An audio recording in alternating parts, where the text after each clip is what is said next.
Hello students, welcome back to organise knowledge channel. और आज की इस वीडियो में बच्चों हम डिस्कस करेंगे worksheet number 15 for class 7th। और ये वर्कशीट बच्चों गणित की वर्कशीट है जो आपके लिए 17 नवंबर 2020 के लिए शेड्यूल की गई है।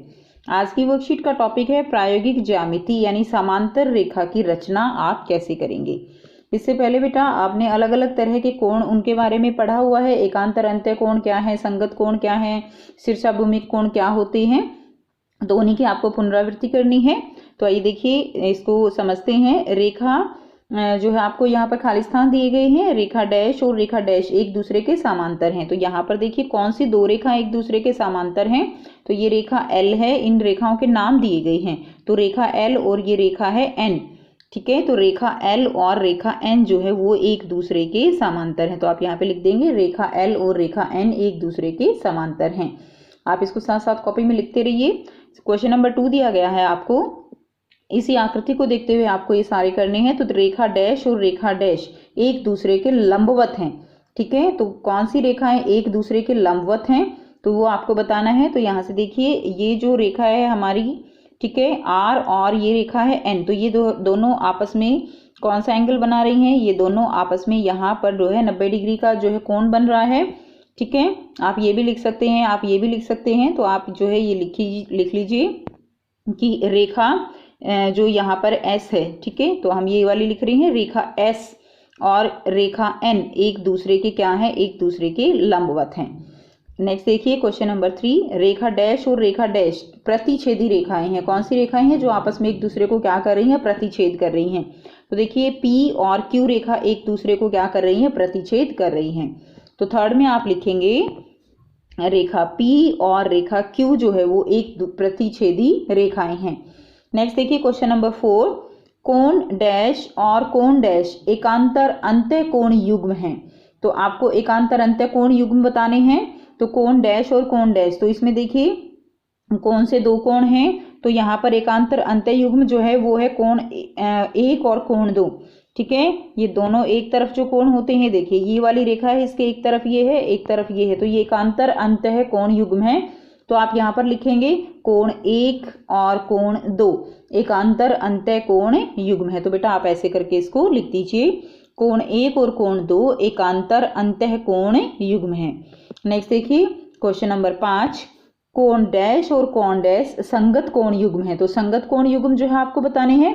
तो यहाँ पर अगर आप इस रेखा को देखें तो रेखा के एक ही तरफ जो कोण है, ठीक है, तो वो संगत कोण युग्म होंगे। तो यहाँ पर कोण 5 और कोण 6 ये दोनों जो है संगत कोण युग्म है। तो कोण 5 यहाँ पर लिखेंगे आप, कोण 5 और कोण 6 संगत कोण युग्म है। उसके बाद देखिए क्वेश्चन नंबर 6। कोण डैश और कोण डैश शीर्षाभूमिक कोण है। शीर्षाभूमिक कौन से होते हैं, आमने सामने वाले। तो कोण 3 और कोण 4, तो कोण 3 और कोण 4 जो है वो शीर्षाभिमुख कोण हैं। तो बेटा ये जो है आपको यहाँ से करना है। अब आप इसको ये अपनी कॉपी में साथ साथ कर लीजिए। नेक्स्ट देखिए अब हम यहाँ से कि किस तरह से हम समांतर रेखा की रचना कर सकते हैं वो आपको यहाँ पर दिया गया है कि किस तरह से आप समांतर रेखा की रचना करेंगे। तो यहाँ पर हम इसको करेंगे पैमाने और प्रकार के प्रयोग से समांतर रेखा की रचना। तो देखिए एक रेखा L और उसके बाहर कोई स्थित बिंदु A ले लीजिए। तो ये हमने एक रेखा ले ली है L, ठीक है, और उसके स्थित बाहर कोई भी बिंदु हमने ले लिया A, ठीक है। उसके बाद देखिए एक बिंदु B रेखा L पर लीजिए। तो बिंदु B जो है एक बिंदु हमने ले लिया, B रेखा L पर ले लिया और A और B को हमने मिला दिया। तो यहाँ से देखिए A और B को यहाँ पर मिलाया गया है। उसके बाद है बिंदु B को केंद्र मानकर कोई त्रिज्या लेकर L को C पर और AB को D पर काटते हुए एक चाप बनाइए। तो यहाँ से यहाँ B पॉइंट पर हम जो प्रकार है उसको रखेंगे और एक चाप लगाएंगे A और B को जो D पॉइंट पर काट रहा है और L रेखा को C पॉइंट पर यहाँ पर काट रहा है। अब हमें क्या करना है, उसके बाद अब एक बिंदु को केंद्र मानकर अब हमें किसको केंद्र मानना है, इस A को केंद्र मानना है। A को केंद्र मानकर उतनी त्रिज्या लेकर जितनी हमने यहाँ पर AB को जो है काटते हुए, तो देखिए हमने यहाँ पर उतनी ही त्रिज्या लेनी है। AB को G पर काटते हुए एक चाप खींचनी है हमने E और F। तो ई और एफ हमने एक जो है यहाँ से ए बिंदु को केंद्र मानते हुए एक चाप ऐसे लगा ली प्रकार से। ठीक है, हमने क्या किया, प्रकार से ऐसे जो है एक चाप हमने लगा ली है। जितनी हमने डी और सी जो चाप है, अगर हम इसको देखें डी और सी जो चाप है, इतनी ही चाप हमने जो है यहाँ से खोलते हुए यहाँ पर हमने जो है लगानी है।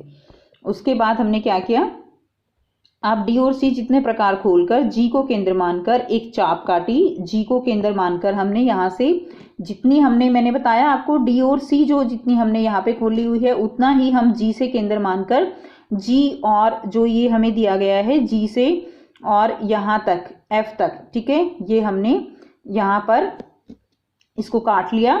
ठीक है, उसके बाद देखिए हमने इसको काट लिया है, एच पर हमने इसको काट लिया है।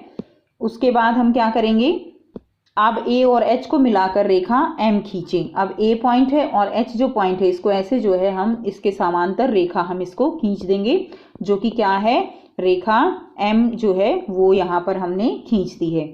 अब जो रेखा एम है वो एल के क्या होगी, वो एल के समांतर होगी।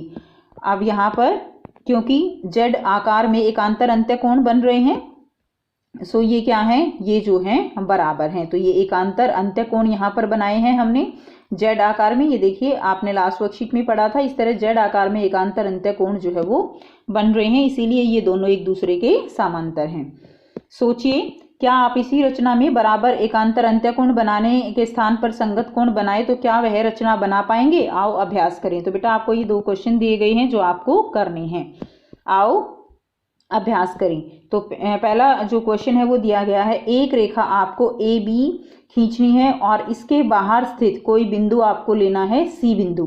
ठीक है, आप पैमाना और प्रकार का प्रयोग करते हुए सी से होकर रेखा ए बी के समांतर एक रेखा आपको खींचनी है।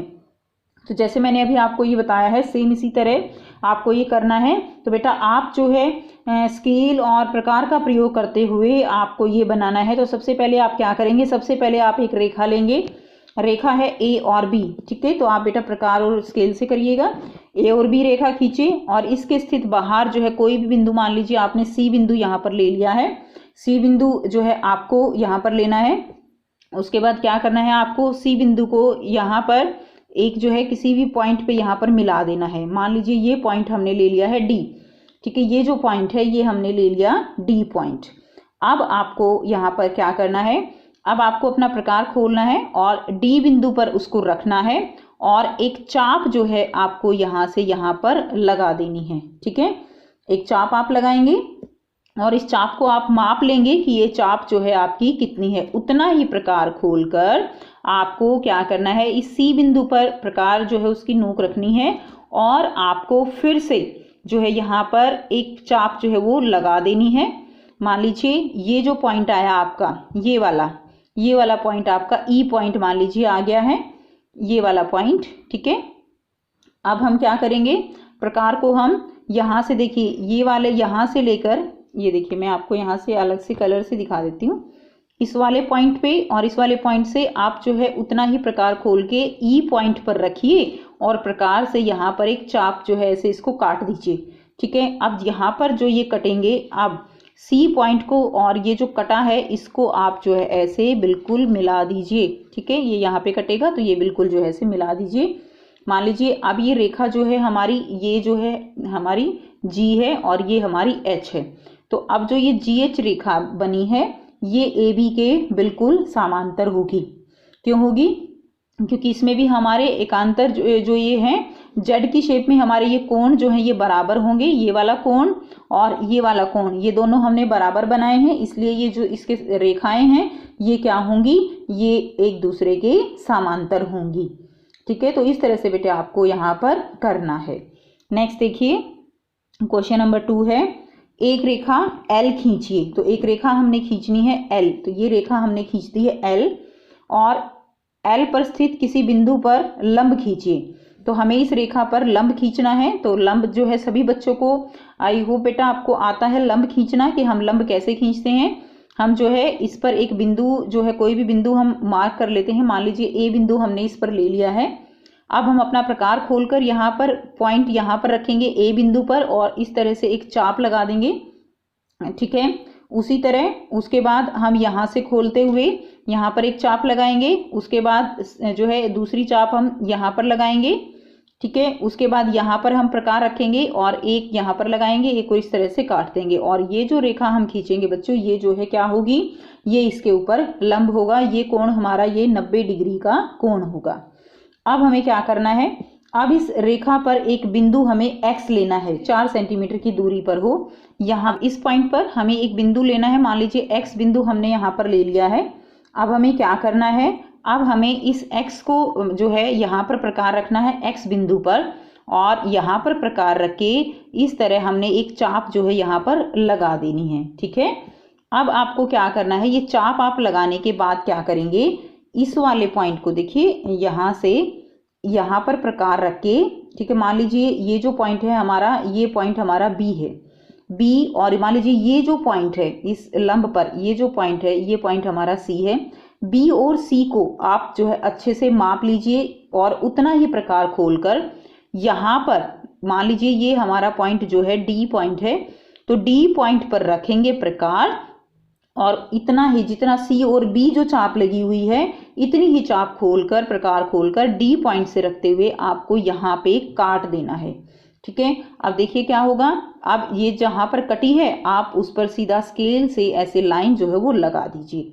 फिर से वही हुआ कि यहाँ पर हमारे जो Z जो है हमारा बन गया और उसके जो अंतः कोण है वो हमारे क्या हो जाएंगे, बराबर हो जाएंगे, जिससे हमारी जो आमने सामने की लाइनें हैं वो कैसी हो जाएंगी, वो बिल्कुल एक दूसरे के समांतर यहाँ पर होगी, क्योंकि दोनों ये वाला कोण और ये वाला कोण, दोनों कोण हमारे यहाँ पर बराबर हैं, ठीक है। तो मान लीजिए ये जो रेखा हमने खींची है, ये रेखा हमारी क्या है, ये रेखा हमारी M है। तो इस तरह M और L हमारी दोनों एक दूसरे के समांतर होंगी। ये थी बच्चों आपकी आज की वर्कशीट। आई होप बेटा आपको वर्कशीट क्लियर है। मैं थोड़ा स्केल और पेंसिल से नहीं कर पाई, मैंने आपको यहीं पे समझा दिया। फिर भी कोई प्रॉब्लम है तो आप कमेंट करके पूछ सकते हो। अगर वीडियो अच्छी लगी तो लाइक शेयर जरूर कर दीजिए, चैनल को सब्सक्राइब भी कर लीजिए। And thanks for watching, have a nice day.